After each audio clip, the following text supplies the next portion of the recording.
The ship drifted alone in the darkness. Between stars, it had been traveling for a very long time. Its metal skin was in. Burned tiny rocks from space had punched holes in its outer layers. Radiation from distant suns had stripped away its paint, but somehow against all logic the ship was still in one piece. Far away, another vessel moved through the same darkness. This ship was different. It was smooth and beautiful, shaped like a great sea creature from a water world. Its hull shimmered with colors that shifted like oil on water. This was the Whisper of Tides, a science vessel belonging to the galactic Concord. Inside the Whisper of Tides, a crew of went about their work. They were tall and graceful beings. Their skin was smooth and wet, colored in shades of blue and green. They had large dark eyes that could see in dim light, and their long fingers were webbed for swimming. They came from a peaceful ocean world, and they were known across the galaxy as careful scholars who studied the stars. Senior researcher Aura sat at her station on the bridge. Her webbed fingers moved across the glowing controls as she checked the scanner readings. It was a quiet day. The ship was mapping an uncharted region of space, looking for new planets and recording data for the Concord archives. This was the kind of work Aura loved. It was calm, it was safe, it was predictable. Then the scanner made sound she had never heard before. Aura leaned forward, her large eyes narrowed. As she studied the display, something had appeared at the edge of their scanning range. It was small, but it was definitely there, and it was definitely artificial. Captain, she said. Her voice was soft and musical as all voices were. I am detecting an unknown object. It appears to be a vessel. Captain turned from her command chair. She was older than most of the crew, and her blue skin had faded to a pale gray with age, but her mind was still sharp, and her authority was absolute. Show me, she said. Aura transferred the image to the main display. The entire bridge crew stopped their work to look on the screen. They could see a shape floating in the void. It was clearly a ship of some kind, but it looked wrong. It looked primitive. The design was blocky and ugly, with none of the smooth curves that all civilized species used. Its surface was covered in strange markings and symbols. I do not recognize the design, said Navigator. He was young and nervous, always worried about unknown things. It matches nothing in the Galactic Codex.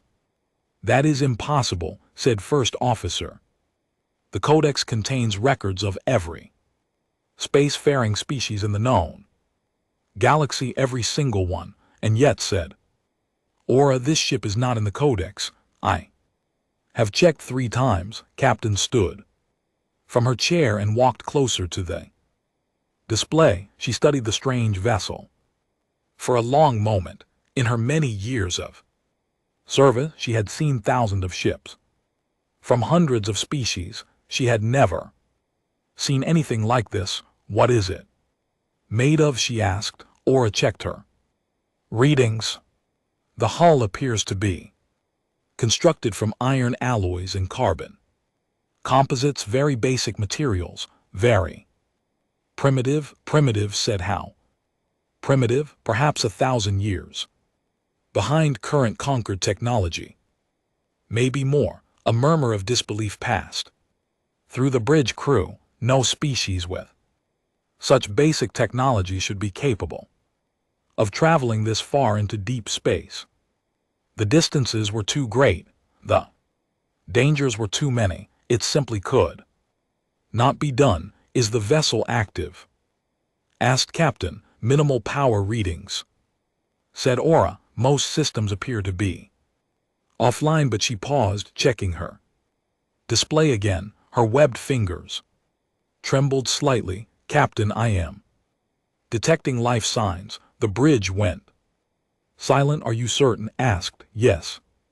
Captain, they are faint and weak, but they are definitely there. Something is alive inside that ship. Captain felt a chill run through her body. They were not a brave species. They preferred to observe from a safe distance. They did not like surprises, and they definitely did not like unknown life forms drifting in uncharted space.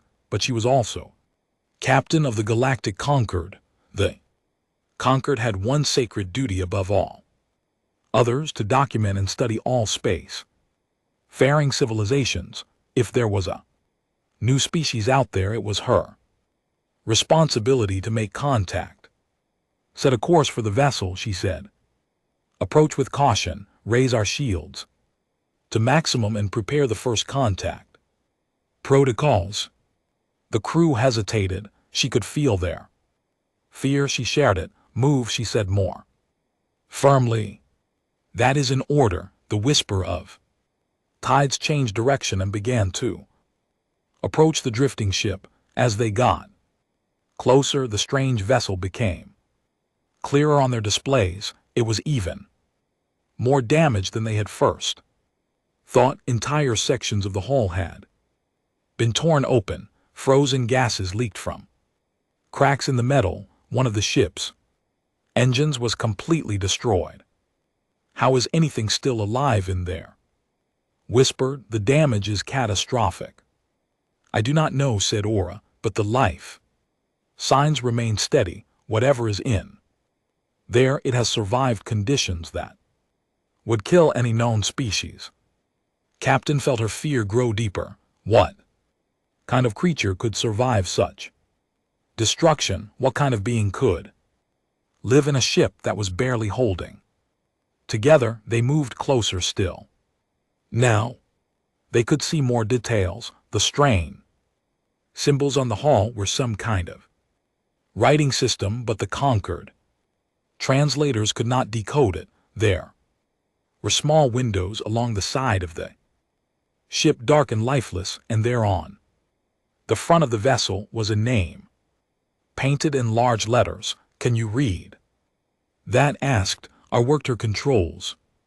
The translator is processing. It appears to be a name. The vessel is called Arcturus Dream. Arcturus said that is the name of a star in a region of space that the Concord has never explored.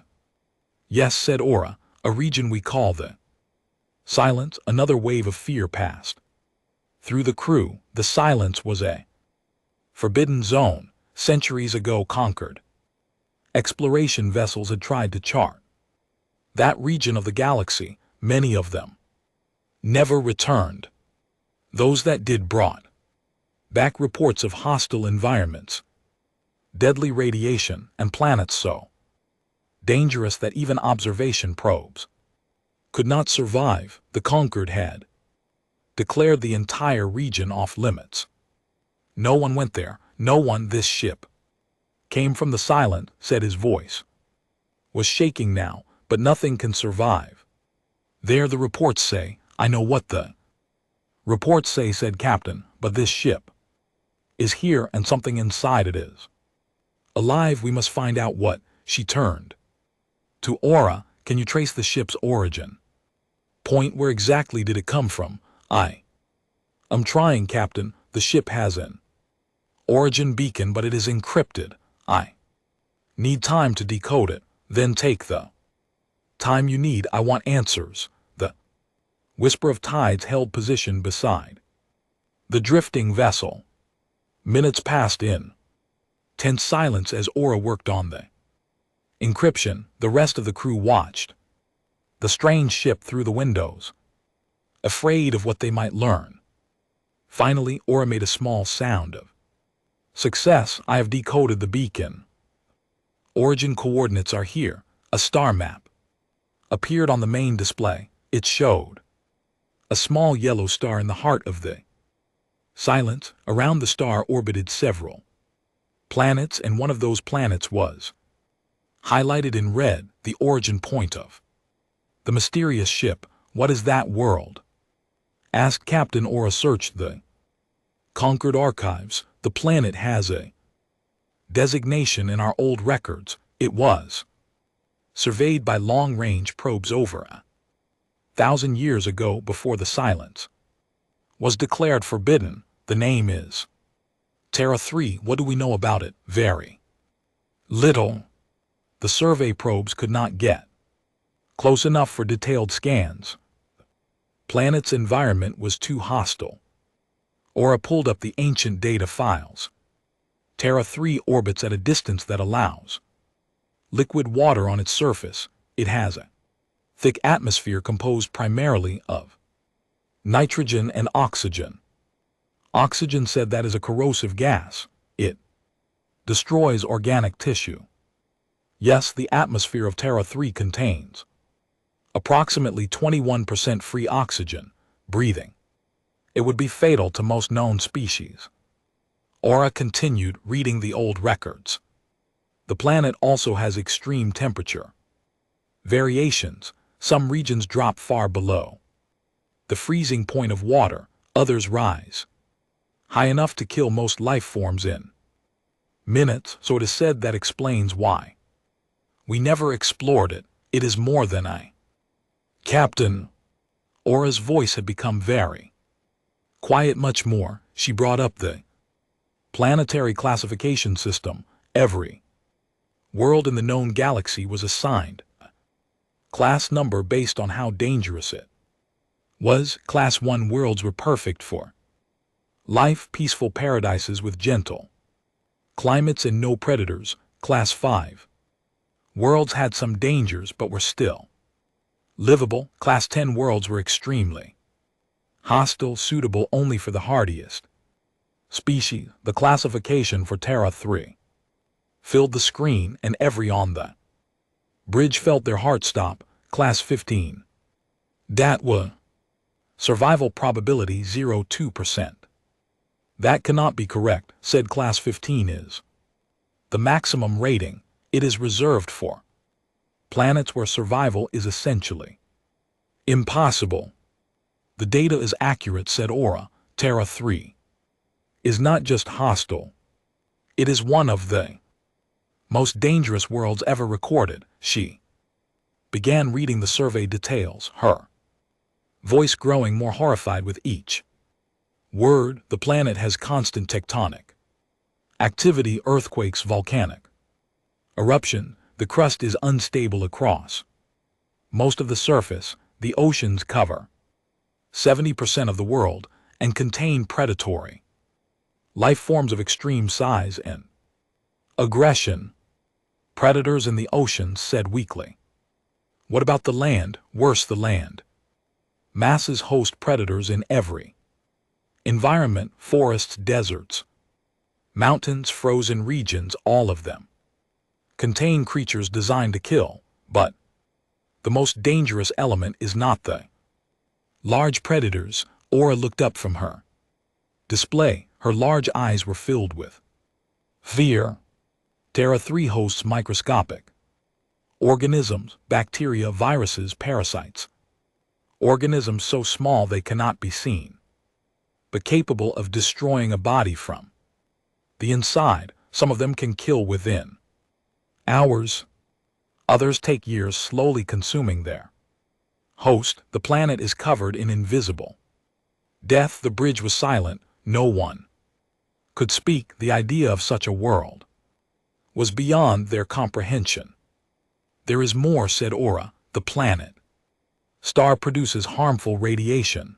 The magnetic field provides some protection, but surface life is still exposed to dangerous levels. The weather systems are violent and unpredictable. Storms can form without warning, bringing destructive winds, floods, and lightning. Massive electrical discharges from the sky. Stop, said Captain. Her voice was barely a whisper.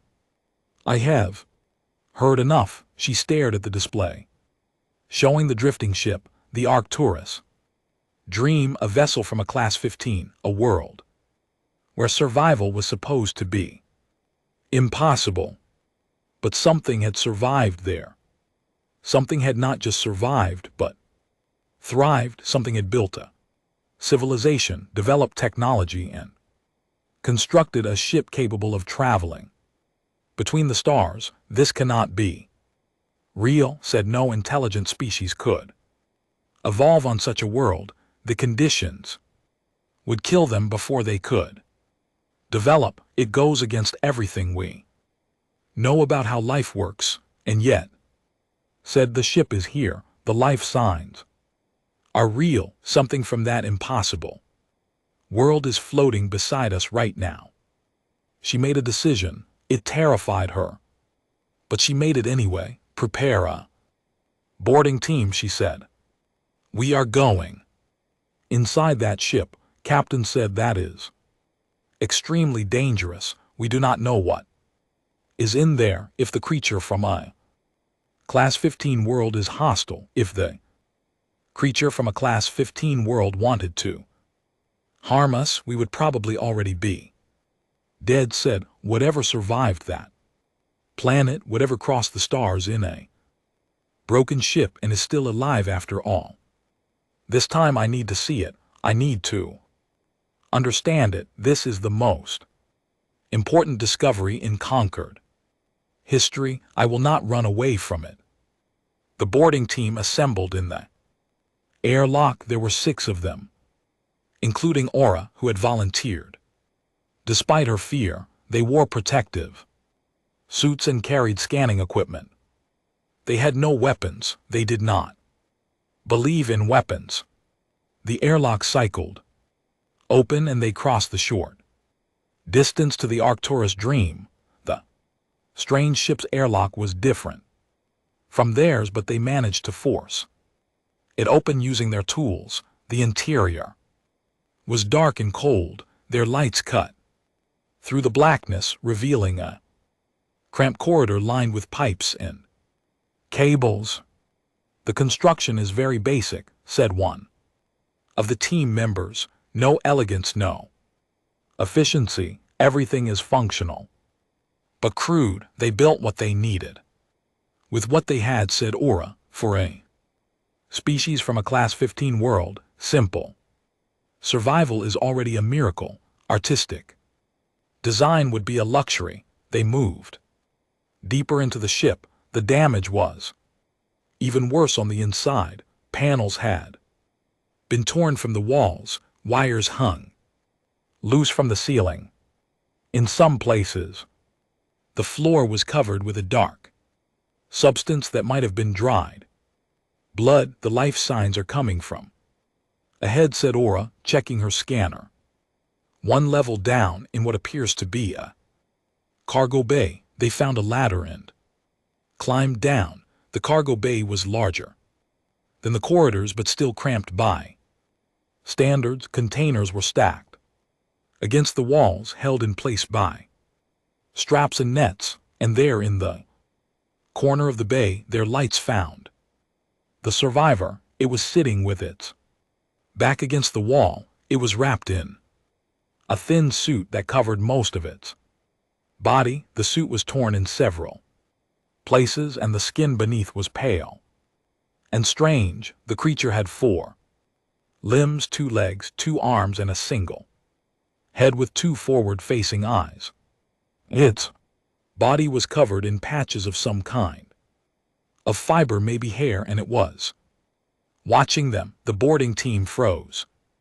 No one moved. No one spoke. The creature did not attack. It did not run. It simply sat there, studying them with its strange forward-facing eyes. Then, slowly, it raised one of its upper limbs. The limb ended in a hand with 5 separate fingers. The creature spread those fingers wide and held them up, palm facing outward, and then, impossibly, incredibly, it smiled. The expression was terrifying to the creature pulled back its lips to reveal rows of white teeth. On any other world, Such a display would be a threat. It would mean I'm going to eat you, but there was something different about this. Smile, something almost friendly. The creature made a sound. Its mouth opened and closed and noises came out. Translator in Aura's suit worked, furiously trying to decode the sounds. After a moment, words began to form. Hello, the creature said. I am Commander of the United Earth Expeditionary Corps. I come in peace. Please, do you have any water? I have been alone for a very long time. Aura felt her legs go weak. She had to steady herself against the wall. This creature, this being from an impossible world, was not attacking. It was asking for water. It was communicating. It was intelligent. And there were more of them.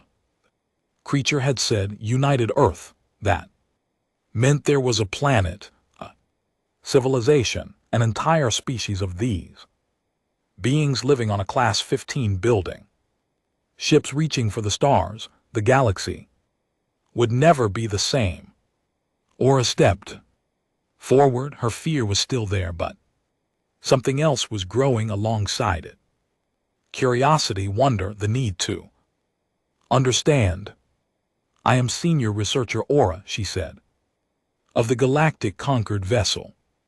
Whisper of Tides, we detected your ship and came to investigate. The creature smiled again. This time the expression seemed less terrifying, almost warm. Thank you, she said. I thought I was going to die out here. I thought no one would ever find me. She tried to stand but stumbled. She was weak, clearly exhausted. How long have I been drifting? I lost track of time. Aura checked her scanner. Based on the decay of your ship's radioactive fuel, I estimate 8 of your solar cycles. 8 years, said she. Laughed, a strange barking sound that made the flinch. 8 years alone in a broken ship. That's a new personal record. 8 years alone in a dying ship in the void, between stars with no hope of rescue. Any would have gone mad within months. Any known species would have given up and died, but this creature had survived. This being from a Class 15 had simply endured. Aura felt a new emotion rising in her chest. It took her a moment to identify it. It was fear, deep primal fear, because if this species could survive 8 years alone in the darkness of space, what else could they survive? What else had they already survived? What had that terrible, beautiful, deadly world made them into? She needed to know more. The whole galaxy needed to know more.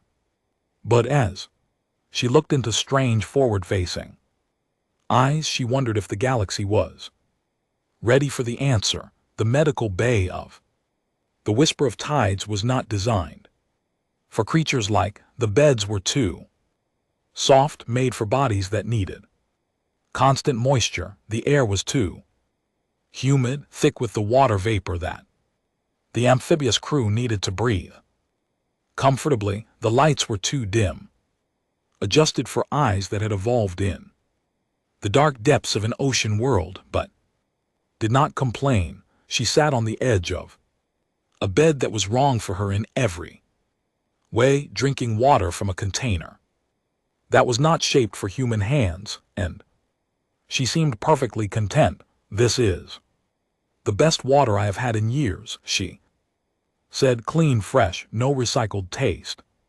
You have no idea how good this is.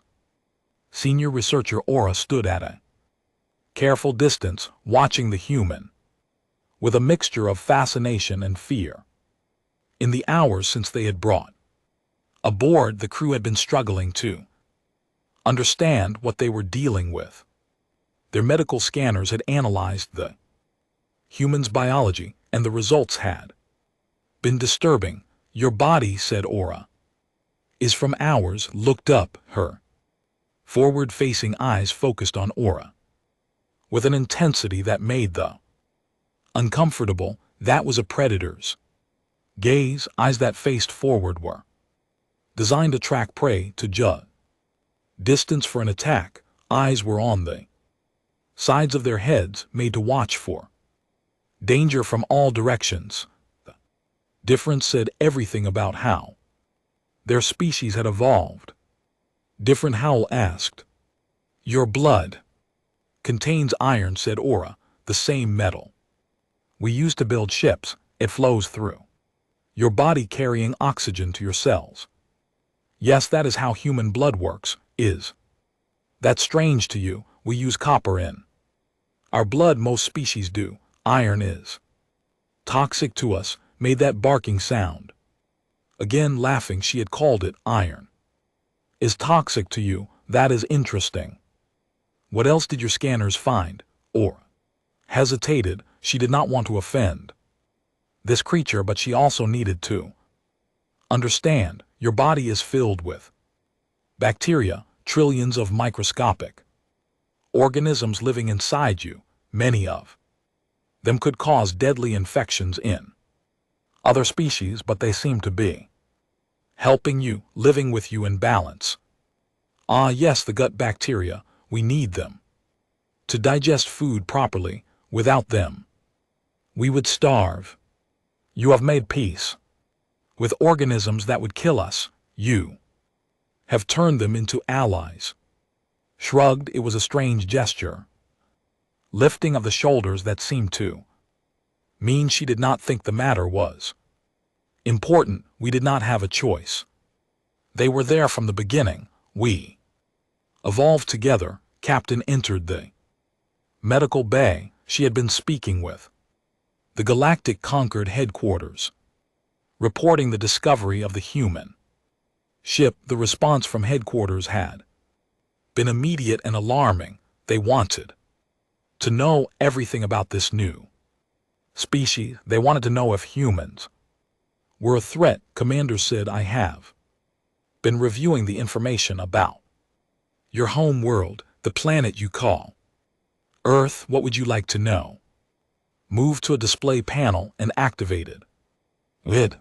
The screen showed a projection of Terra 3, Earth rotating slowly in the void. It was a beautiful world in some ways, blue and green and white wrapped in swirls of cloud, but the knew better than to trust that beauty. Our records classify Earth as a Class 15, said the highest danger rating in our system.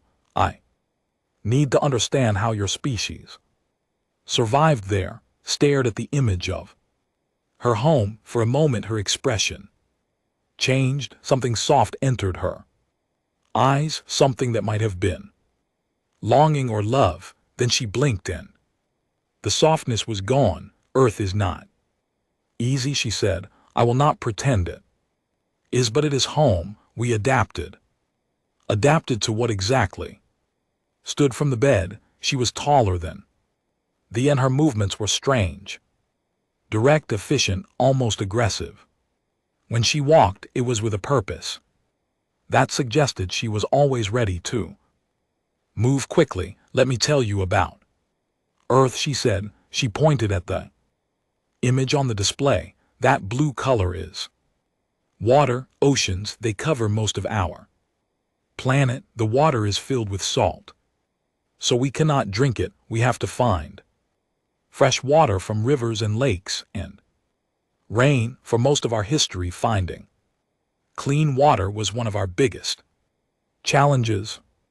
Your planet has abundant water, but you cannot use most of it, said Aura. That seems cruel. Cruel is a good word for Earth. The oceans are also filled with predators, sharks, jellyfish, creatures with poison in their tentacles, giant squids that can pull a small boat under the surface. We learned to build boats and ships to cross the water, but the ocean never stopped being dangerous. She moved her finger to the land masses. The land is divided into many different environments. We call them biomes. There are forests filled with trees, tall plants that can grow for hundreds of Years, there are deserts where almost no water falls and the temperature can kill. In hours, there are frozen regions where the cold can stop your heart in minutes. And there are mountains so tall that the air becomes too thin to breathe at the top. How did your species live in so many dangerous places? We moved around. Humans are not specialized for one environment like most species. We can adapt to almost anything. When it was cold, we made clothes from animal skins. When it was hot, we found shade and water. When food was scarce, we traveled to find more. We are generalists. We survive by being flexible. Captain was recording everything, but she still could not fully believe what she was hearing. Tell me about the predators on your land masses. Smiled, that teeth-showing expression was starting to seem less threatening too. But only slightly. Where do I begin? She said. There are big cats, lions, tigers, leopards. They are fast and strong and have sharp teeth and claws. They hunt large prey, including humans if we are not careful. There are bears, massive creatures that can weigh as much as 5 adult humans and can run faster than we can. There are wolves that hunt in packs, working together to bring down prey much larger than themselves. How did you survive against such creatures? We hunted them back. Humans are predators too. We are not the strongest or the fastest, but we have 2 advantages. First, we can think. We can plan. We can make traps and weapons. Second, we have endurance. We can chase an animal for hours, for an entire day, if necessary, until it collapses from exhaustion. We call it persistence. Hunting, most animals can run faster than us in short bursts, but we can run longer than almost anything else on Earth. Or felt a chill, you hunt by exhausting your prey. You chase creatures until they cannot run anymore. Yes, it is one of our oldest hunting methods. Our bodies are designed for it. We can sweat to cool ourselves while we run. Most animals cannot do that. They overheat and have to stop. We just keep coming. The image this created in Aura's mind was deeply disturbing. She imagined a creature running for its life, looking back and seeing the human still following, always following, never stopping, never tiring. What kind of nightmare must that be? But predators are not the biggest danger on Earth. Said the most dangerous things are the ones you cannot see, the microscopic organisms. Said our records mention them: bacteria, viruses, parasites, fungi. They are everywhere on Earth, in the soil, in the water, in the air, in our food. We are constantly surrounded by things that want to invade our bodies and consume us from the inside. Spoke about this horror as if it were simply a fact of life. Throughout our history, diseases have killed more humans than all our wars combined. Plagues swept across entire continents, killing millions of people. The Black Death killed almost half of Europe. Smallpox destroyed entire civilizations in the Americas. How did you survive such things? Our bodies learn to fight them. We have an immune system, an army of cells inside us that hunts down invaders and destroys them. It is not perfect. Many of us still die from disease, but over thousands of years, our immune systems have become very good at recognizing threats and responding to them. And for the diseases your immune systems cannot handle, we invented medicine. We learned to create chemicals that kill bacteria. We developed vaccines that teach our immune systems to recognize threats before they can hurt us. We built hospitals and trained doctors to repair our bodies when they break down. We declared war on disease, and we are winning. Captain was struggling to process this information, the idea of a species that was constantly at war with invisible enemies that had built its entire medical science around fighting off microscopic attackers was almost beyond comprehension. "Tell me about your planet's weather," she said, laughed again, but this time the sound was darker. "Earth's weather is trying to kill us all the time. We have hurricanes, massive spinning storms that form over warm oceans and destroy everything in their path. We have tornadoes, smaller but even more violent, columns of spinning wind that can tear buildings apart. We have floods that drown entire cities. We have droughts that kill crops and cause famines. We have blizzards that bury people in snow and freeze them to death. And lightning," said Aura. "Our records mentioned lightning." "Yes, during storms, electrical charges build up in the clouds. When the charge becomes too great, it releases as a bolt of lightning, a massive electrical discharge that can set fires, destroy buildings, and kill any living thing it touches. It is one of the most terrifying natural phenomena on Earth, and it happens thousands of times every day." The crew members were staring at with expressions of pure horror. This was a world where the sky itself attacked its inhabitants, where the weather could kill without warning, where invisible organisms waged constant war on every living thing. "There is more," said the ground itself is dangerous. Earth's crust is broken into pieces called tectonic plates. These plates move constantly, grinding against each other. When the pressure builds up too much, we get earthquakes, sudden, violent shaking that can level cities in seconds. And where the plates pull apart or push together, we get volcanoes, mountains that explode with molten rock and ash, destroying everything for miles around. Your own planet is trying to shake you off its surface," said. Her voice was barely a whisper. "Yes, Earth is geologically active. It has been that way for billions of years. We have learned to predict earthquakes and volcanic eruptions to some degree, but we can never fully control them. We just build our cities and hope for the best." Had moved to her data console. She was pulling up more information from the conquered archives, comparing what was saying to the ancient survey data. Everything matched. If anything, though, reality was worse than the record suggested. "Your sun," she said. "Tell me about your sun." "Saw a yellow dwarf star. It provides light and heat to our planet, which makes life possible, but it also produces ultraviolet radiation that damages our skin and eyes. Too much exposure to sunlight can cause cancer, disease where our own cells turn against us and grow out of control. We protect ourselves with clothing and chemicals we put on our skin, but the sun is always a threat. And your planet's day cycle about 24 hours, half in light, half in darkness.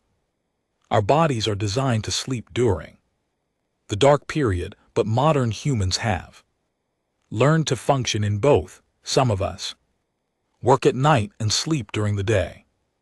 Our flexibility lets us operate at all hours." First officer had been silent throughout this conversation, listening with growing terror. Now he spoke up. "Commander, I have a question that has been troubling me. Please ask. With all of these dangers, the predators, the diseases, the weather, the geological activity, the radiation, how did your species ever survive long enough to become intelligent? How did you not go extinct millions of years ago?" Was quiet. For a moment, she seemed to be thinking. carefully about how to answer. We almost did go extinct, she said finally. Many times there were ice ages that nearly wiped us out, volcanic eruptions that blocked out the sun and killed most of the plants and animals we depended on, diseases that killed huge portions of our population, but somehow a few of us always survived. A few humans always found a way to keep going. But why? What made you so hard to kill? Looked at with those predator eyes. But now Aura saw something else in her gaze, something that looked almost like pride. Because we refused to die, said. That is the simplest answer I can give you. No matter what Earth threw at us, we refused to accept extinction. We fought back, we adapted.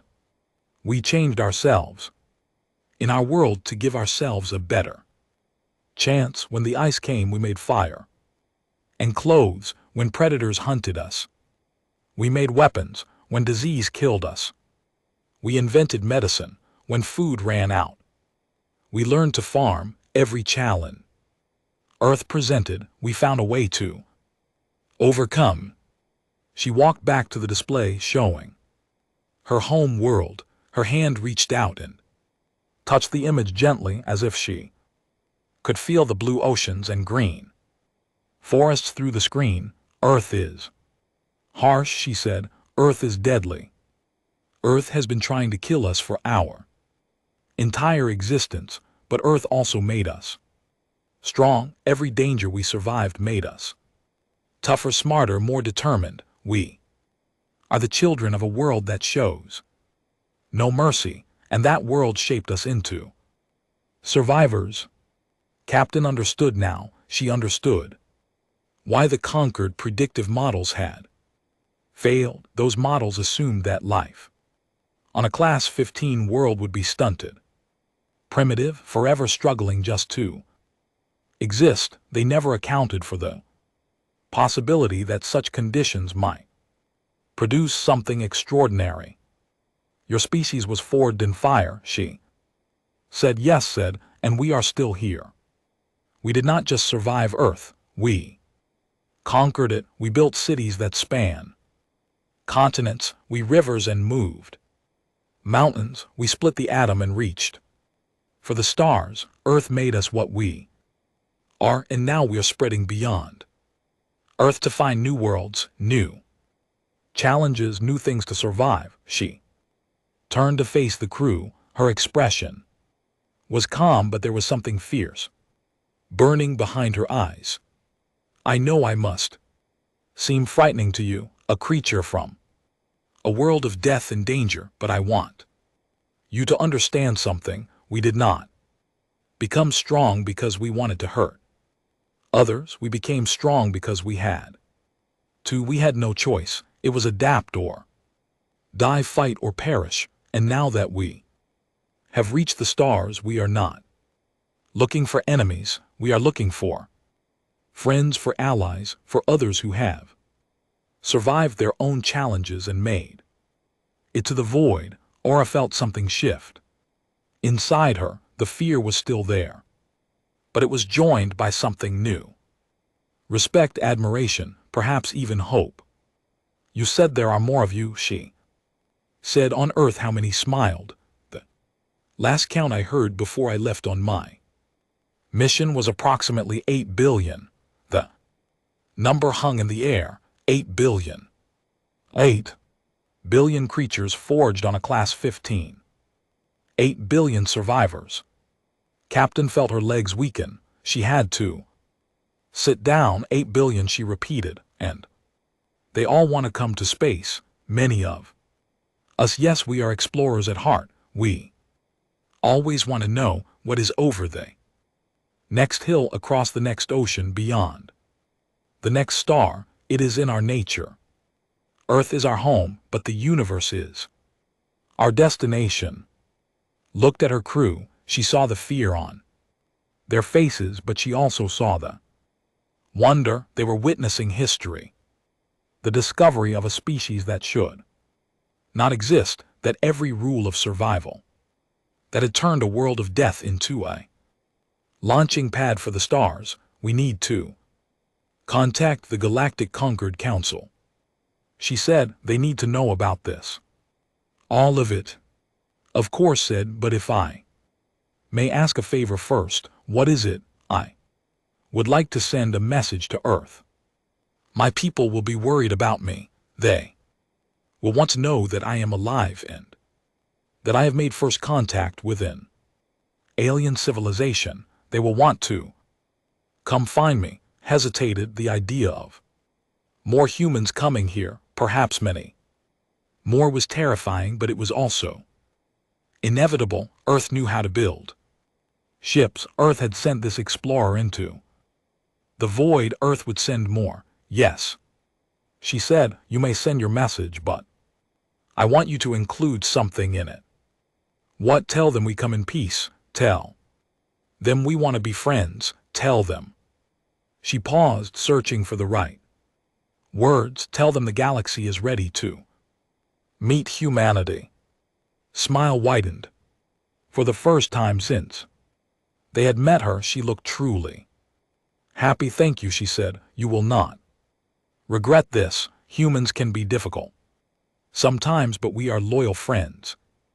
Once we decide someone is worth protecting, we will fight for them.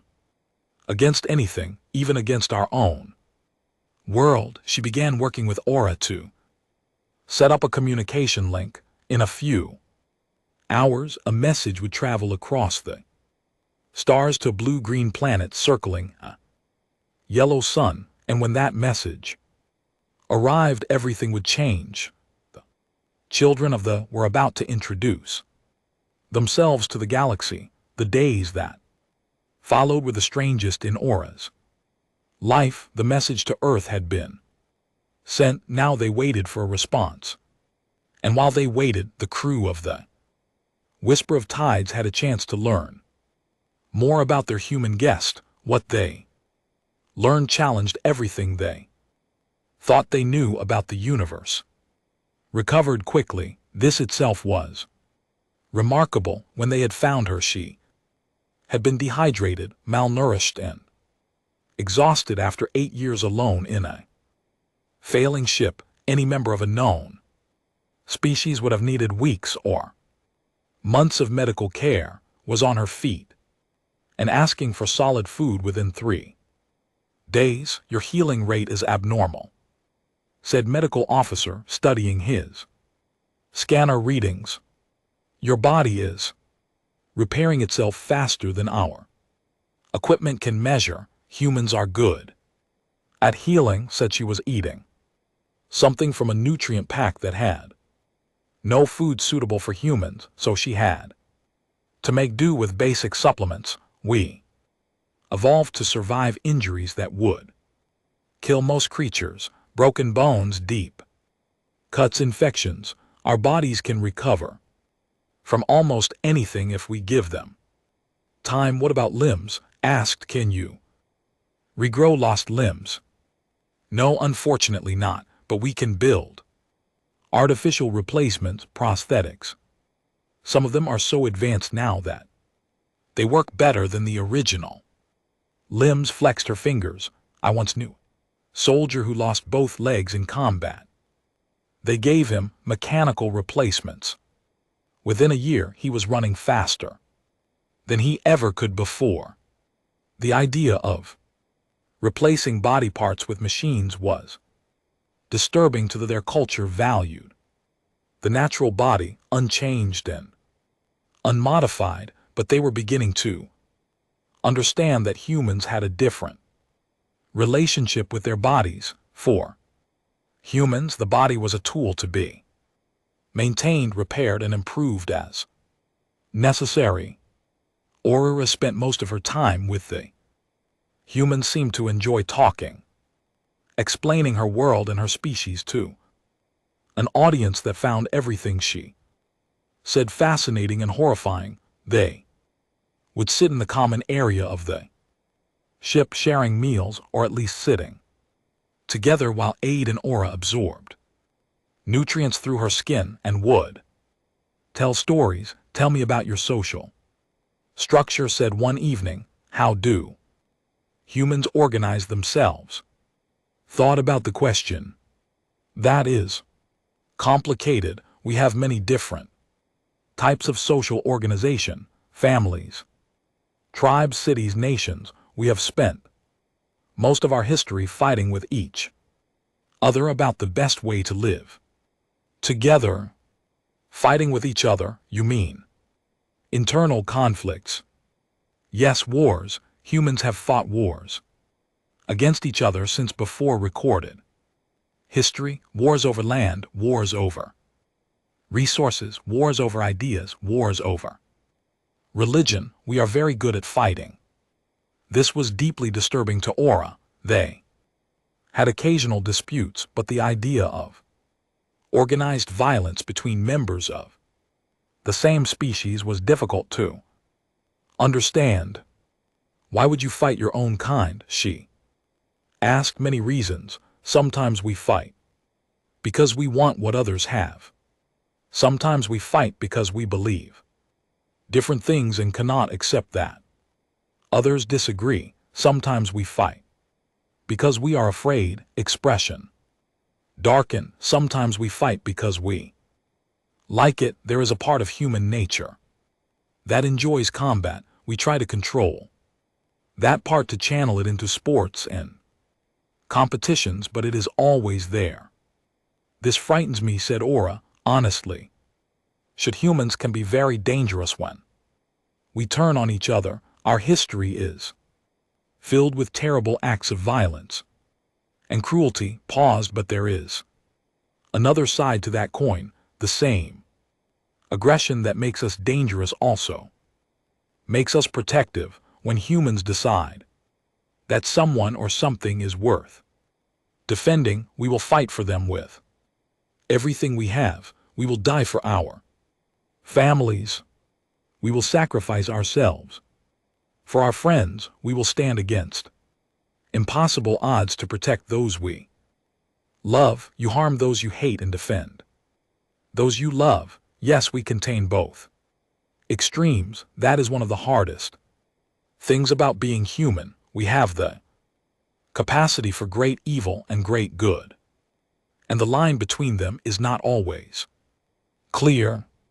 Navigator joined them at the table. He had been terrified of it first, but his curiosity had eventually overcome his fear. He still kept his distance, but he was no longer afraid to speak to her. I have been reading about Earth animals, he said, specifically about your domesticated creatures. What are dogs? His face changed. Her eyes softened and a gentle smile curved her lips. It was the most positive expression had seen from her. Dogs are wonderful, said. They are our oldest and best friends. But according to the records, dogs are descended from wolves, pack predators, carnivores. Yes, thousands of years ago, humans and wolves began living near each other. Some wolves were less afraid of humans than others. Those wolves got food, scraps from our camps. Over time, they became dependent on us, and we became attached to them. We bred them for different purposes: hunting, guarding, herding, companionship. They became dogs. You took predators and made them into companions. More than companions, family. Dogs love their humans with a pure, unconditional devotion that is hard to describe. They wait for us when we are gone. They celebrate when we return. They protect us from danger and comfort us when we are sad. In return, we feed them and shelter them and love them back. Was clearly struggling with this concept. You share your homes with creatures that evolved to hunt and kill, not just dogs. Cats too. Cats are predators, smaller than dogs, but very efficient killers. They hunt rodents and birds. We brought them into our homes to control pests, and they decided to stay. Most cats act like they own their humans rather than the other way around, but we do not. Mind, are there other predators you keep as pets? Some humans keep snakes or spiders or even large cats like tigers, though that is dangerous and usually illegal. Humans have a strange relationship with dangerous creatures. We fear them, but we also admire them. Sometimes we want to be close to them to prove that we can handle the danger. Made a note in her data pad. This pattern was appearing again and again in human behavior. They did not avoid danger, they sought it out, confronted it, tried to master it. It was the opposite of how thought about risk. Tell me about human food, said. Or what do you eat? Almost everything, said. We are omnivores. We eat plants and animals, fruits, vegetables, grains, meat, fish, insects. If it has nutritional value and will not kill us immediately, some human culture has probably tried to eat it. You eat other animals, you consume their flesh.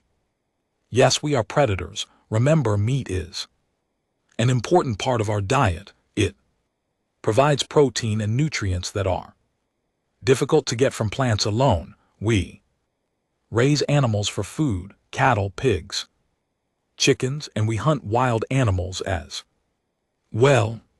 Look slightly ill. There were herbivores. The idea of eating another creature was revolting to them. We also eat things that should be poison.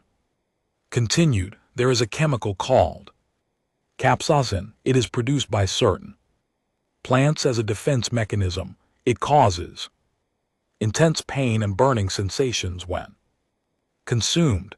Most animals learn to avoid these plants. Humans eat them on purpose. We call them hot peppers, and some of us compete to see who can eat the hottest ones without crying. You deliberately cause yourself pain through food. Yes, we also consume alcohol, a chemical that is technically a poison. It impairs our judgment, damages our organs over time, and can be addictive, but in moderate amounts, it creates a pleasant feeling of relaxation and lowered inhibition.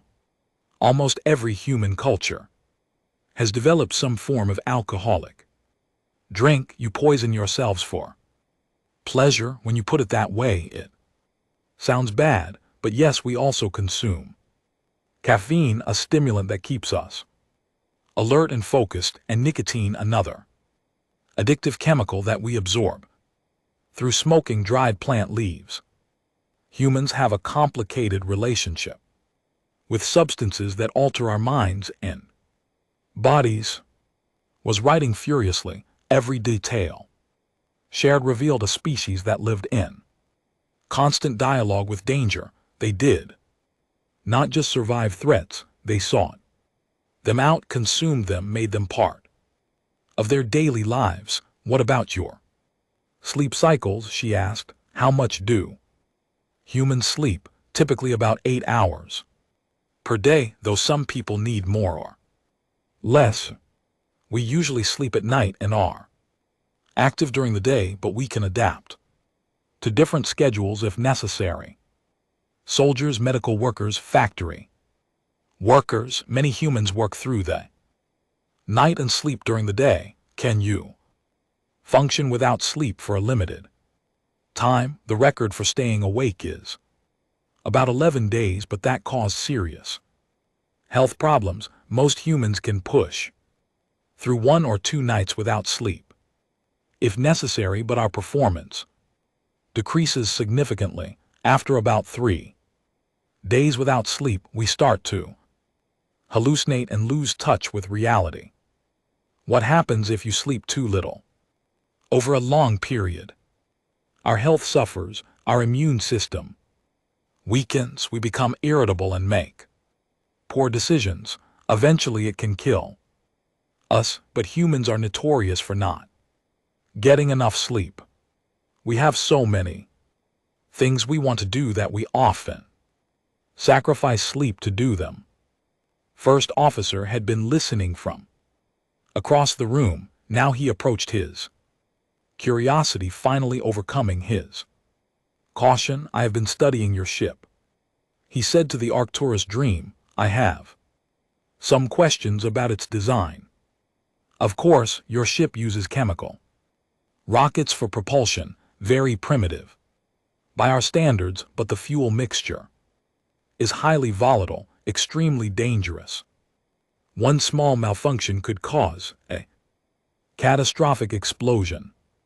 Yes, we know many humans have died in rocket accidents over the years. It is one of the risks of space travel, but you do it anyway. You climb into vessels filled with explosive fuel and launch yourselves into the void. How else would we reach space? Smiled its horrified expression. The first humans who went to space knew they might die. They went anyway. We called them astronauts, and they were heroes. They risked everything to take the first steps off our world. Did any of them die? Yes, several missions ended in tragedy. Capsules caught fire, rockets exploded, ships broke apart during re-entry. We mourned them, learned from our mistakes, and kept going. You kept sending people into space even after others had died. Stopping was never an option. Space was too important, too full of possibilities. The humans who died would not have wanted us to give up. They would have wanted us to learn from their deaths and do better. Voice carried a weight of history. Every astronaut who climbs into a rocket knows the risks. They accept them because they believe that exploring space is worth the danger. That is who we are. We risk death to reach for things beyond our grasp. The conversation shifted to human history, told them about the great explorations of Earth, sailors who crossed unknown oceans in wooden ships, explorers who walked across frozen continents, scientists who ventured into places of extreme heat or cold or depth. Each story followed the same pattern. Humans encountered the unknown, accepted the risk, and pushed forward. Your species is insane, said it was not an insult. It was a genuine conclusion based on the evidence, probably agreed. But our insanity has taken us far. We have walked on our moon. We have sent robots to explore other planets in our system. We have built telescopes that can see galaxies billions of light years away, and now we are reaching for the stars themselves. None of that would have been possible if we were sensible and cautious. How do you decide what risks are worth taking? We argue about it constantly. Some humans are more cautious, others more reckless. We have governments and regulations that try to balance safety against progress, but in the end, there are always people willing to take chances, to be the first ones through the door. Those are the people who change things. Aura thought about the approach to risk. Her people avoided danger whenever possible. They built ships with multiple redundant systems. They explored slowly and carefully, always ready to retreat at the first sign of trouble. It was a sensible approach, and it had kept them safe but it had also kept them from doing many things. They had never colonized dangerous worlds. They had never pushed the boundaries of their technology beyond what was proven safe. They were survivors, yes, but they were not pioneers, not like humans. What happens when humans encounter something truly dangerous? She asked. Something that cannot be overcome with courage and determination. Was quiet for a moment. We die, she said. Finally, sometimes not everyone survives, but even then we do not give up. We remember those who fell. We learn from their failures, and we try again. What if the danger is too great? What if it truly cannot be overcome?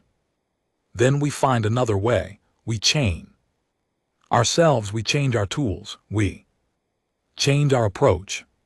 Humans are extremely creative when our survival is at stake. Lean forward. There is no problem we will not try to solve, no obstacle we will not try to overcome. It is not always smart, it is not always successful, but it is who we are. Captain joined the gathering. She had received a preliminary response from the Galactic Concord Council. They were shocked and fascinated by the discovery of humanity, and they had many questions. But more importantly, they had detected something on long-range sensors. Commander said, "We have received word that a response is coming from Earth." Stood up immediately. They received my message. Yes, and they are coming. Our sensors have detected a fleet of vessels emerging from the region you call the Silence. They are heading directly toward our position. A fleet. The expression shifted. She looked both hopeful and worried. How many ships? Our current count is 23, but more may be coming. The room went silent. 23 ships coming from Earth, a world of 8 billion. Predators was sending 23 ships to collect their lost explorer. That is a lot of ships just to rescue. One person said, his voice trembling. Shook her head. They are not just coming for me, they are coming because of what I told them that I have made first contact with an alien civilization. For humans, that is one of the most important moments in our history. They want to meet you and the fleet. Why so many ships? Partly for safety. Space is dangerous, and they would not want to risk losing the entire expedition to a single accident, but also hesitated. Humans tend to make a strong first impression. When we meet someone new, we want to show them what we are capable of. Captain felt a complex mixture of emotions. Fear, certainly. A fleet of vessels from was terrifying to contemplate, but also something else. Excitement, anticipation. The universe was about to change, and she was at the center of it. How long until they arrive? Asked Aura. Based on their current speed, approximately 6 standard days. 6 days. 6 days until the children of Earth reached them. 6 days until the galaxy met humanity in force. Walked to a window and looked out at the stars. Her expression was unreadable. I hope you are ready, she said softly. My people can be overwhelming. We do not mean to be. We are just enthusiastic about everything. Or a jointer at the window. What should we expect? Questions, endless questions. Humans will want to know everything about you. Your biology, your history, your culture, your technology. They will want to trade knowledge and ideas. They will want to be friends, and if we do not want to be friends, turn to look at her. Those forward-facing predator eyes were calm but serious. Then they will want to know why humans do not handle rejection well. It is one of our weaknesses. She paused. But they will not force you, whatever else we are. We have learned that friendship cannot be compelled. If you ask them to leave, they will leave. They will be disappointed, but they will respect your wishes. You are certain of this? I am certain that they will try. Humanity is not perfect. We make mistakes. We sometimes act out of fear or anger or misunderstanding, but at our core we want to connect with others. We have been alone in the universe for so long. The chance to meet another intelligent species, to share our stories and learn yours, that means everything to us. Aura thought about this, for the galaxy had always been populated. They had known about other species but for humans, existence had been a solitary journey. They had looked up at the stars and wondered if anyone else was out there. They had searched for signals, sent messages into the void, hoped desperately for an answer, and now they had found one. "We will welcome your fleet," said Aura, "and we will give humanity a chance," smiled that strain, teeth showing expression that no longer seemed quite so terrifying. "Thank you," she said, "you will not regret it. Humans make good friends, loyal, protective, a little crazy, yes, but always interesting." She turned back to the window, watching the distant stars where her people were coming from. Somewhere out there, 23 ships full of humans were racing through the darkness, eager to meet the beings who had saved their lost explorer. The galaxy was about to change forever, and found that she was looking forward to it. The Galactic Concord Council chamber was vast and ancient. It had been built thousands of years ago when the first species of the galaxy had come together to form an alliance of peace and cooperation. The walls curved upward in great arcs covered with symbols representing every member species. Floating platforms held delegates from 100 different worlds, each species as different from the others as land is from sea. Today every platform was occupied, every delegate was present in, every eye was focused on the holographic display in the center of the chamber, which showed the face of Commander. The report from Captain of the Whisper of Tides has been said. High Chancellor, the ancient leader of the council, he was a species of tall, thin beings with silver skin and eyes that glowed with inner light. He had led the council for over a century, and he had seen many strange things in that time, but nothing like this. The human species is real. They come from a class 15 in the region we call the Silence, and they have achieved. Murmurs rippled through the chamber. Some species whispered among themselves. Others made sounds of disbelief or fear. A few sat in stunned silence, unable to process what they were hearing. "This is impossible," said Delegate of the Combine. There were beings there, armored bodies clicking with agitation. No intelligent life can evolve on a Class 15 world. The conditions are too hostile. The survival rate is too low. This must be some kind of deception. "It is no deception," said High Chancellor. "They have performed extensive biological scans of the human. Her genetics confirm that she evolved on a world with Earth's exact conditions. There is no question about her origin." "Then the classification system is wrong," said another delegate. "Perhaps Earth is not truly a Class 15 world. We have reviewed the original survey data.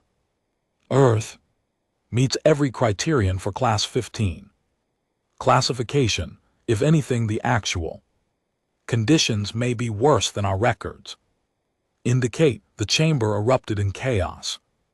Delegates shouted over each other, demanding explanations, expressing fear, calling for action. High Chancellor raised one silver hand, and gradually the noise subsided. "I understand your concerns," he said. "This discovery challenges everything we believed about the evolution of intelligence, but the facts are clear. Humans exist. They have survived on a world that should have destroyed them, and now they are coming here." He gestured, and the display changed to show a map of space. A cluster of dots was moving through the darkness, approaching the position of the Whisper of Tides.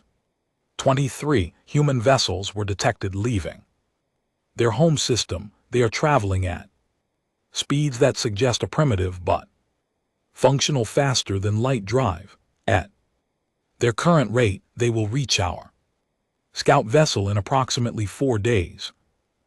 Fleet, said delegate of the her voice was calm, but her large eyes showed deep concern. They are sending a fleet in response to first contact.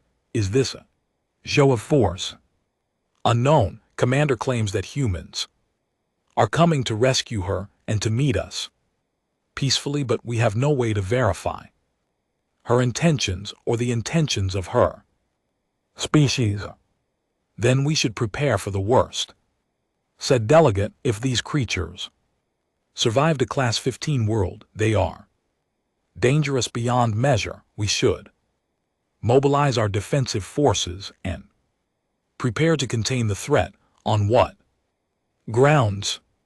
Asked Delegate Rav. There were small, gentle beings covered in soft fur. They were philosophers and poets, not warriors. The humans have done nothing hostile. Their explorer was alone and dying when our people found her. If they wanted to attack us, they would not have sent a distress signal.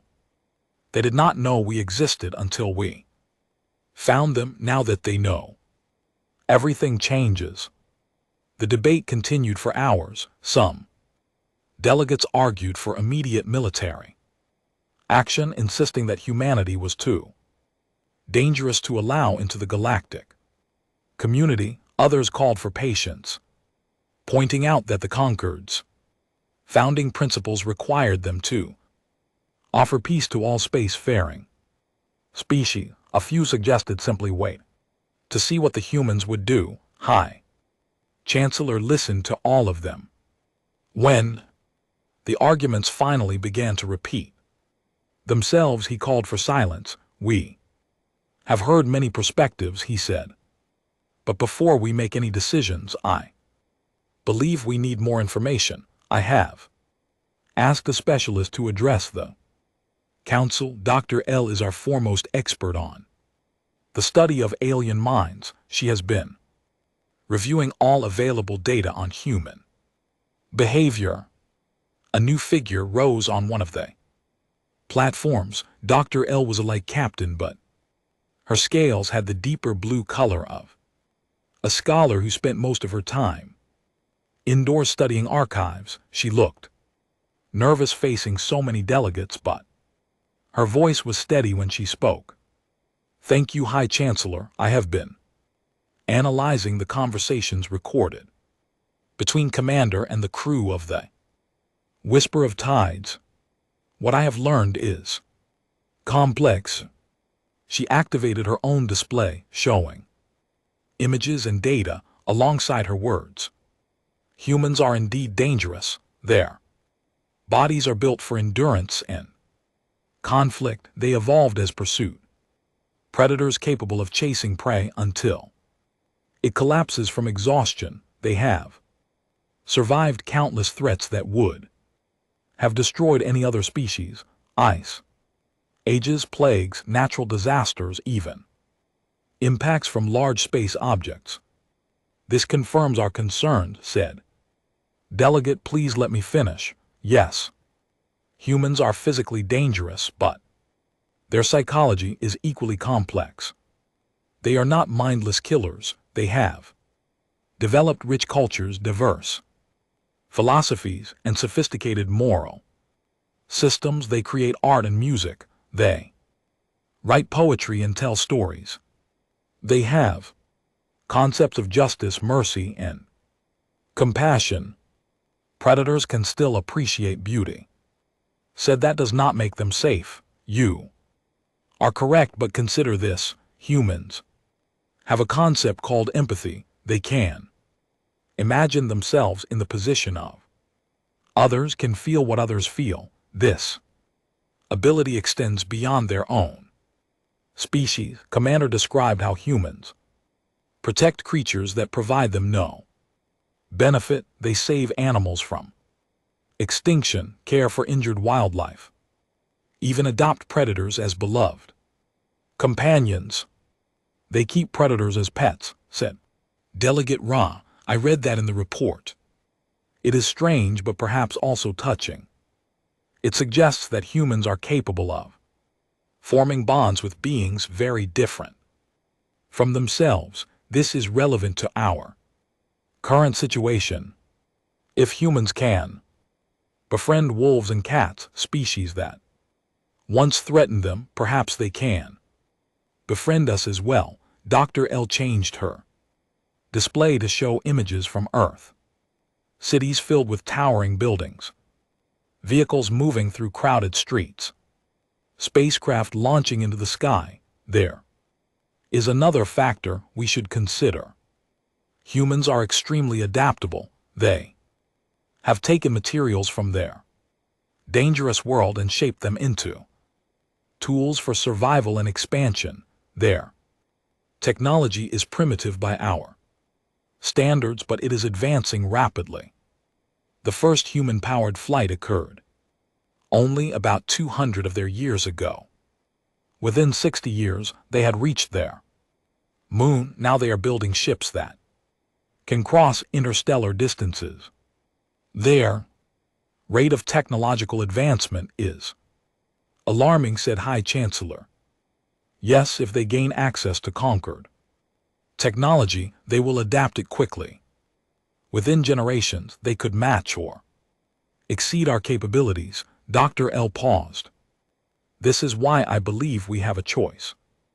We can treat humans as enemies and try to contain them, or we can treat them as friends and help guide their development. Guide them, said Delegate. You suggest we share our technology with these creatures? I suggest we consider it. Humans will advance regardless of what we do. The question is whether they advance as our allies or our adversaries, a species. This determined, this adaptable, this resilient, we want them on our side. The council fell into thoughtful silence. Dr. L's argument was compelling. It was also terrifying. What if they cannot be trusted? Asked the delegate from the back of the chamber. What if their violent nature overcomes their capacity for friendship? Then we will have made a terrible mistake, said Dr. L. But consider the alternative. If we reject them, if we treat them as threats to be contained, we may create the very enemy we fear. Humans respond to hostility with hostility. They survive their world by fighting back against everything that tried to destroy them. Do we really want to become their next adversary? High Chancellor stood. His tall form cast a long shadow across the chamber floor. Dr. L raises important points, but this decision is too significant for the council alone. I propose that we send a delegation to meet the human fleet. Let us see for ourselves what kind of species they are. Let us offer peace and see how they respond. And if they respond with violence, then we will know and we will act accordingly. He looked around the chamber. But I do not believe that will happen. Commander has shown us kindness and gratitude. She speaks of her species with pride, but also with honesty about their flaws. These are not the traits of a species that cannot be reasoned with. The vote was called. It was close. Many delegates still feared humanity too much to risk contact, but in the end the motion passed. The Galactic Concord would send a delegation to meet the human fleet. High Chancellor would lead the delegation himself. The diplomatic vessel voice of many departed the next morning. It was one of the most beautiful ships in the Concord fleet, designed not for war, but for ceremony. Its hull was covered in the symbols of every member species, a floating declaration of unity and diversity. Inside, representatives from 12 different worlds prepared for the most important meeting. in galactic history. High Chancellor spent the journey, reviewing everything they knew about humans. He watched recordings of Commander speaking with the crew. He read analyses of human biology, psychology and culture. He studied their art and listened to their music. The more he learned, the more fascinated he became. Humans were contradictions.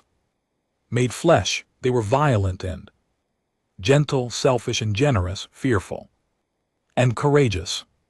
They had committed terrible acts against each other and against their world, but they had also built wonders, created beauty, and reached for the stars. They were not good or evil in any simple sense. They were complicated. Perhaps that was the most human thing about them. The voice of many arrived at the rendezvous point 2 days later. The whisper of tides was waiting, and beside it floated the battered hull of the Arcturus Dream, the ship that had started everything. Commander was still aboard the vessel, recovering and preparing for the arrival of her people. High Chancellor requested a meeting with her before the human fleet arrived. She accepted, and they met in a conference room aboard the Voice of Many. She was smaller than he had expected.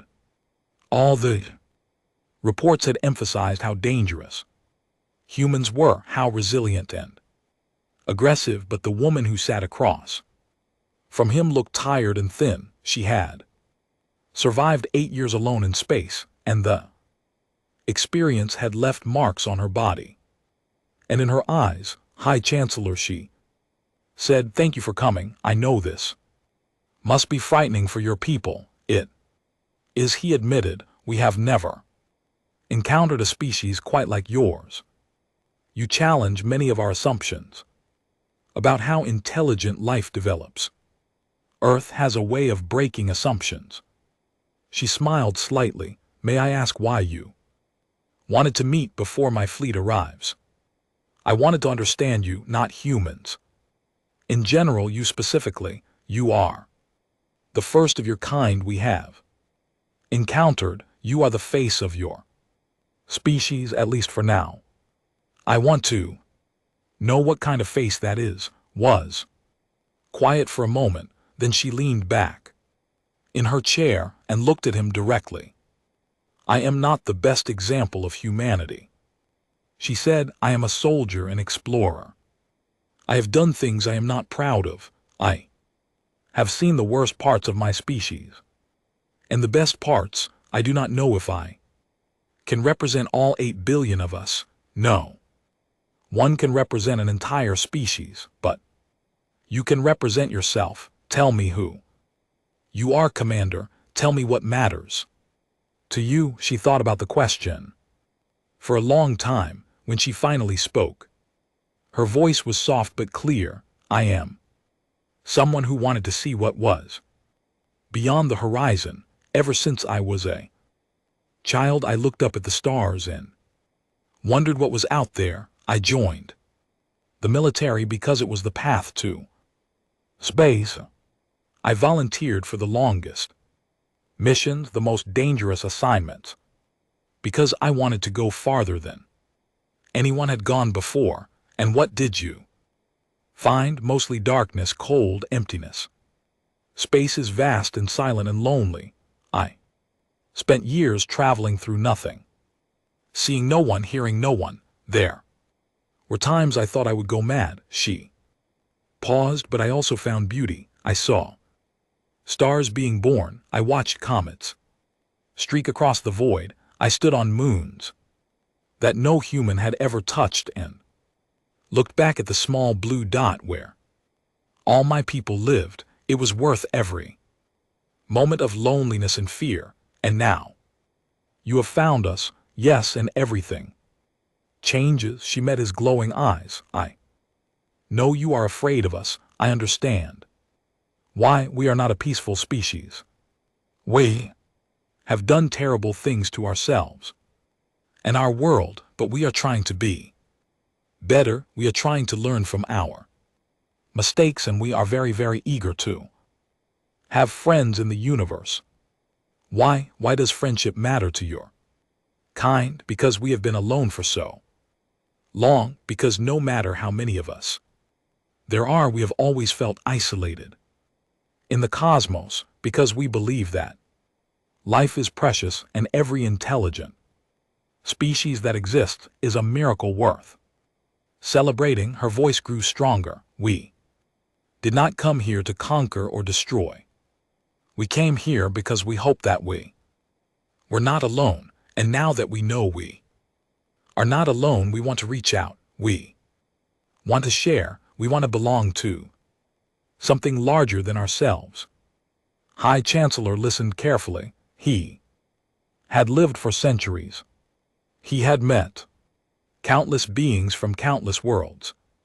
He had seen diplomats lie and truth tellers deceive, but he heard no deception in Commander's voice. She believed what she was saying. She meant every word. Your fleet will arrive soon, he said. What should we expect? Curiosity, excitement, probably some nervousness. Humans are social creatures. We need connection the way we need air and water. Meeting another intelligent species for the first time will be overwhelming for most of them. They may seem aggressive, but it is just enthusiasm. They want to know you. They want you to know them, and if we disappoint them, if we are not what they hope to find, laugh that strain barking sound. Humans are very good at dealing with disappointment. We have had a lot of practice. Whatever you are, we will find something to appreciate about you. That is our nature. A signal chimed. The human fleet had been detected. They would arrive within the hour. High Chancellor stood and extended one silver hand toward Commander. She looked at it, then gently took it in her own five-fingered grip. Her skin was warm, warmer than his, with a texture that felt strange against his smooth scales. Thank you for speaking with me, he said. I believe I understand your species a little better now. I hope so, and I hope you will give us a chance. Humans make good friends. We also make terrible enemies. I think you would prefer the former. I think you are right. They walked together to the observation deck. Through the vast windows they could see the stars and something else. Lights were appearing in the darkness, ships emerging from faster than light travel, one after another, spreading out in formation. 23 vessels, ships of different sizes and designs, built by different nations of Earth, unified under a single banner. They were not elegant like conquered ships. They were functional, practical, built to survive a hostile universe. But they were here against all odds. They had crossed the void. The children of the had arrived, and the galaxy would never be the same. The human fleet filled the of every conquered vessel. 23 ships hung in the darkness of space, their hulls by radiation and micrometeorite impacts, their designs rough and practical. They were nothing like the elegant vessels of the galactic conquered. They looked like they had been built by creatures who expected everything to try to kill them and who were determined to survive anyway. High Chancellor stood on the bridge of the voice of many, watching the human vessels take formation. Behind him, delegates from 12 species waited. Nervous silence. This was the moment they had debated, feared, and prepared for first contact with humanity. The communication system crackled too.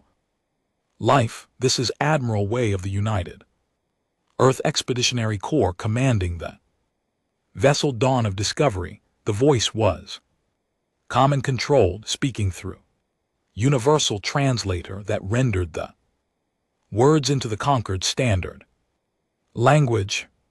We come in peace seeking to recover our lost crew member and to establish friendly relations with any species willing to meet us. High Chancellor stepped forward. This is High Chancellor of the Galactic Concord. We have been expecting you. Your crew member commander is safe aboard our diplomatic vessel. She has told us much about your species. I hope she made a good impression. Can be a bit intense when she is excited.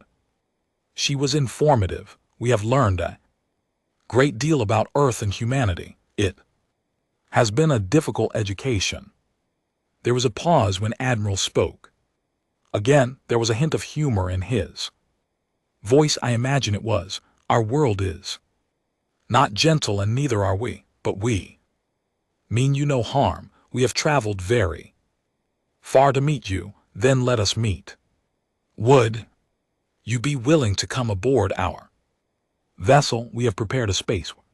Representatives of both our peoples can speak face to face. It would be our honor. The human shuttle that crossed between the fleets was small and functional. It carried Admiral and a delegation of 7 other humans, representing different nations and professions. When they stepped out into the docking bay of the Voice of Many, they entered a space filled with dozens of alien beings, 12 different species, shapes ranging from to amphibian to things that had no easy comparison to Earth life. The humans stopped. They stared and then slowly they smiled. It was not the threatening smile of predators. It was the smile of children discovering something wonderful.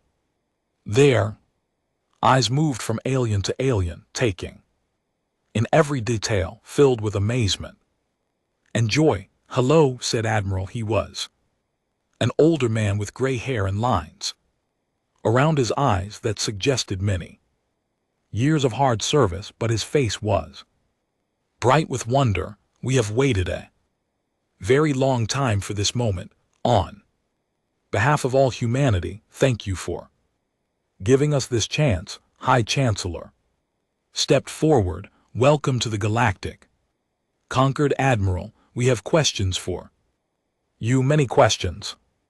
And we have questions for you, many questions. Laugh softly, but first, if I may, where is Commander? We have been worried about her. Emerged from behind the delegation. She was wearing a clean uniform provided by the, and she looked healthier than she had in days. When she saw Admiral, her formal composure broke and she moved forward quickly to embrace him. Admiral, she said, I did not think anyone would find me. You knew we would come. We always come for our people. Held her for a moment, then stepped back and examined her face. 8 years alone, most people would have lost hope. I thought about giving up many times, but then I would think about everyone waiting for me back home, my family, my friends, my crew. I could not let them down. You never could. The Concord delegates watched this exchange with fascination, the obvious affection between the two humans, the way they spoke to each other, the easy physicality of their embrace. It revealed something about human nature that no report could capture. These creatures cared about each other deeply, intensely. Delegate Ra of the stepped forward. Small furry being was trembling slightly, but her voice was clear. Admiral, may I ask you something? Turned to her and his expression softened. To him, she probably looked like a small, harmless creature, perhaps similar to some of the animals humans kept as pets. Of course, you came all this way to rescue one person. 23 ships cross space for a single crew member who might have been dead. Why? Looked at then back at Ra. Because she is one of ours. Because every human life matters. Because if we Abandon our people when they need us. We lose something essential about who we are. He paused. Would you not do the same for one of your kind? Ra thought. About it I do not know, perhaps. But the cost, the risk, the cost does not matter. The risk does not matter. When someone needs help, you help them. That is what humans believe. High Chancellor observed this exchange carefully. This was what Dr. L had described, the human capacity for loyalty and protection. It was not weakness, it was strength of a different kind. Admiral, he said, we have prepared a meeting space where we can speak more formally. There is much to discuss. Lead the way, High Chancellor. We are eager to learn everything you can teach us. The formal discussions lasted for many hours. The human delegates asked endless questions about the conquered, its history, its member species, its technology. They were fascinated by everything from the biology of each alien species to the politics of galactic governance. Their curiosity was relentless, almost overwhelming. But they also answered questions. They spoke openly about Earth, about human history, about the conflicts and achievements that had shaped their species. They did not hide the darker parts of their past, the wars, the cruelties, the mistakes. When asked about human violence, Admiral was direct. Yes, we have fought terrible wars against each other. We have caused tremendous suffering. This is part of who we are, and we are not proud of it. But we have also learned from these experiences. We know the cost of violence better than any other species, because we have paid that cost again and again. It is why we work so hard for peace, and yet you still have weapons, said Delegate. Your ships carry armaments. We live in a dangerous universe. We cannot afford to be defenseless, but we do not seek conflict. When we fight, it is to protect ourselves and those we care about. We have learned that war destroys everyone involved, winner and loser alike. Can you promise that you will never turn your weapons against us? Admiral was silent for a moment. I cannot make that promise on behalf of all humanity. We are not a unified species. We have different nations, different beliefs, different leaders. What I can promise is that I personally will advocate for peace, and I can promise that most humans want the same thing, to live in a galaxy where we do not have to fear each other. It was an honest answer. The delegates appreciate that, even if it was not entirely reassuring. The discussions moved to practical matters. The humans wanted to learn from the conquered, to understand alien technology and culture. The conquered wanted to understand humanity better, to assess whether they could be trusted.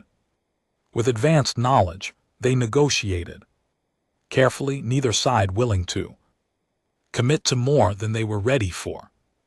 But beneath the formal talks, something else was happening. The human delegates were interacting with aliens on a personal level, sharing meals, exchanging stories, learning names and customs. One human scientist spent an hour discussing biology with a researcher, asking about their ocean world with genuine interest.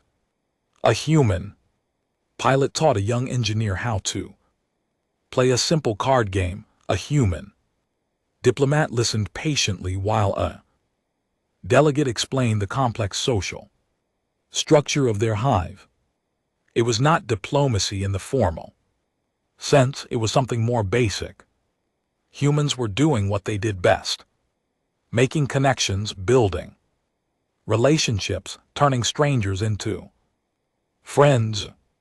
Watched all of this with wonder. She had spent more time with than anyone, and She had begun to understand the human need for social connection, but seeing it applied to so many different species.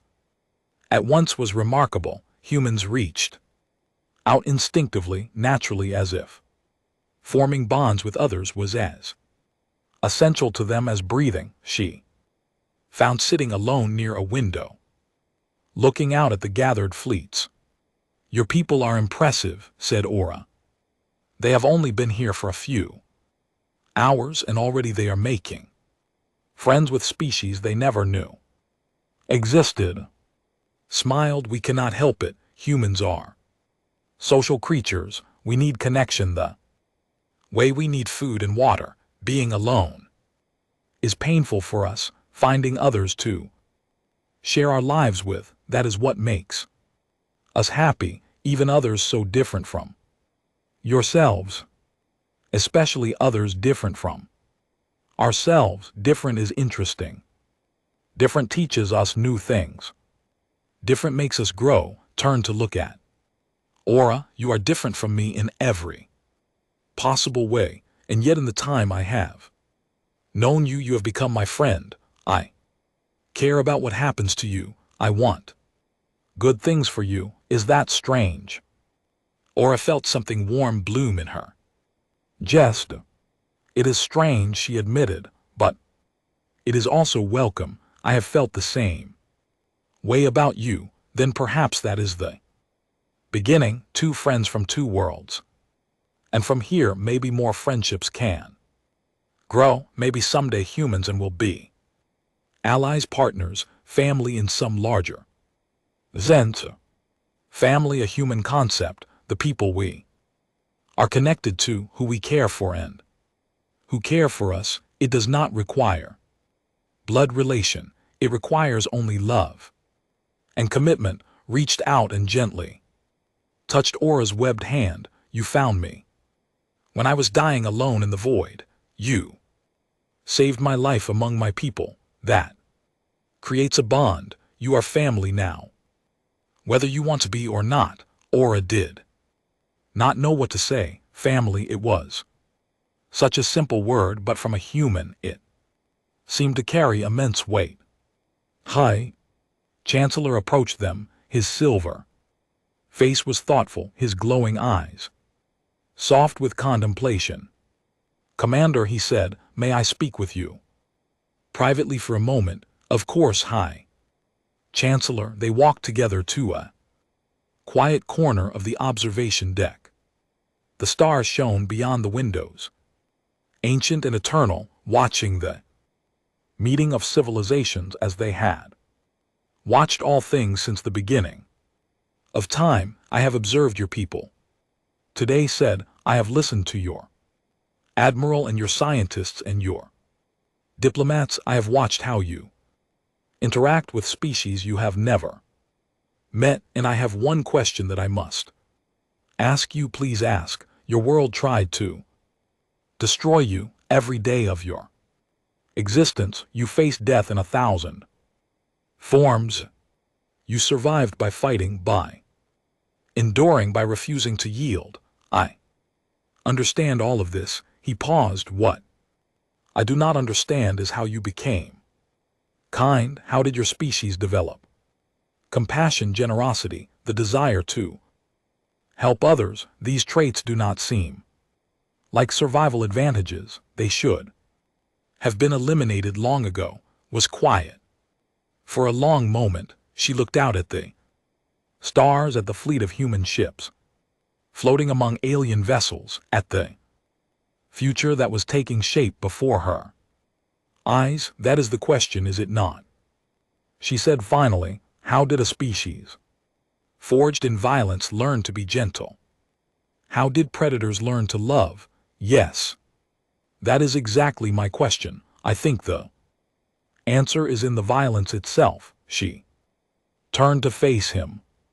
"Earth did not just threaten us with predators and diseases and natural disasters. It threatened to isolate us. One human alone is weak. One human alone cannot survive the dangers of our world, but humans together cooperating, protecting each other, sharing resources. We could survive almost anything, so cooperation is a survival strategy. It started that way, but it became something more when you spend your whole life relying on others, caring for others, protecting others. You develop the capacity for love, and once that capacity exists, it does not stay limited to your own tribe or family. It expands, it reaches out, it finds new connections, new people to care about. You are saying that your kindness evolved from your need for each other. Yes, we are kind because we had to be. We are compassionate because compassion kept us alive. We are generous because generosity created bonds that made our group stronger. Smiled. Earth tried to destroy us, and in doing so it taught us to depend on each other, and dependency became love, and love became who we are. High Chancellor considered this. It was a beautiful answer. It was also, he thought, probably true. The harsh conditions of Earth had not just produced tough, resilient survivors. They had produced beings who could not survive without each other, and who had transformed that need into something precious. I believe I understand now, he said. Your world did not just forge your strength, it forged your hearts. Yes, that is exactly right. Then I have made my decision. He straightened to his full height. I will recommend that the Galactic Concord welcome humanity into our community. You will be given provisional membership with the opportunity to earn full standing over time. We will share our knowledge with you, and you will share yours with us. Together we will face whatever challenges the future brings. His eyes filled with tears, a human response to strong emotion that did not fully understand, but that he recognized as sincere. Thank you, she whispered. You will not regret this. I do not believe I will. He placed one silver hand on her shoulder, a gesture of connection, of acceptance. Welcome to the galaxy, Commander. Welcome to the family. The formal announcement was made the next day. High Chancellor addressed the combined fleets, human and alien alike, through universal broadcast. He spoke of the discovery of humanity, the fear and uncertainty that had followed, and the decision that had been reached. The Galactic Concord was founded on a principle, he said, that intelligent life is precious wherever it is found, that cooperation is stronger than conflict, that the unknown should be explored, not feared. Today we honor that principle by welcoming a new species into our community. The images on the screen showed humans and aliens standing together, talking, laughing, beginning the long process of becoming friends. Humanity comes to us from a world of fire and storm, of predators and plagues, of challenges that would have destroyed any other species. They survived because they could not accept defeat. They reached for the stars because they could not accept limits. And they came to us in peace because they could not accept loneliness. He paused, letting his words sink in.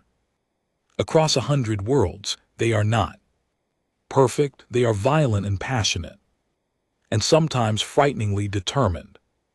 But they are also loyal, creative, and capable of love that knows no boundaries. They have much to learn from us, and I believe we have much to learn from them. The screen showed Admiral and High Chancellor shaking hands, a human gesture of agreement that the Concord had adopted for this historic moment. Let it be recorded in the annals of history. On this day, the children of Earth took their place among the stars. May this union bring wisdom, growth, and hope to all beings in the galaxy. The Broadcast ended across human and alien. Ships' cheers erupted, celebrations began that would last for days, too. Civilizations brought together by chance and held together by choice began the long journey toward understanding. Aura found on the observation deck of the voice of many, watching the celebrations through the window. The human was crying again, but she was also smiling. "You did it," said Aura. "You brought your people into the galaxy." "We did it," said "You found me. You saved me. You gave us a chance." She wiped her eyes. "I will never forget that. None of us will. What happens now? Now we learn, we explore, we make friends, we face new challenges and overcome them together." Turn to look at her friend, her family. It will not be easy. There will be misunderstandings, conflicts, mistakes, but we will work through them. That is what humans do. That is what families do. And if some in the galaxy cannot accept you, then we will try to change their minds. And if we cannot change their minds, we will prove them wrong through our actions. We will be better than they expect. We will be worthy of the trust you have placed in us. Aura believed her. She had seen enough of human nature to know that they meant what they said. They were impossible creatures from an impossible world, and they were going to change everything. But standing here watching the celebrations, feeling the warmth of hope in her heart, she thought that maybe change was exactly what the galaxy needed. Far away in the heart of the human fleet, Admiral stood on the bridge of the dawn of discovery. He looked out at the alien vessels, at the stars beyond, at the vast universe that had suddenly become so much larger. "Well," he said to no one in particular, "we are not alone anymore." His first officer smiled. "No, sir, we are not." "What do we do now?" Thought about all the challenges ahead, the negotiations, the adaptation, the long process of building trust across species. It would be the work of generations, but it was work worth doing. Now he said, "We make friends, as many as we can, and then we see what we can build together." Outside, the stars shone bright and eternal. They had seen the rise and fall of countless civilizations. Now they would witness something new, a species born on a world of death, reaching out to embrace the universe with open arms. The children of the had found their place among the stars, and they were just getting started.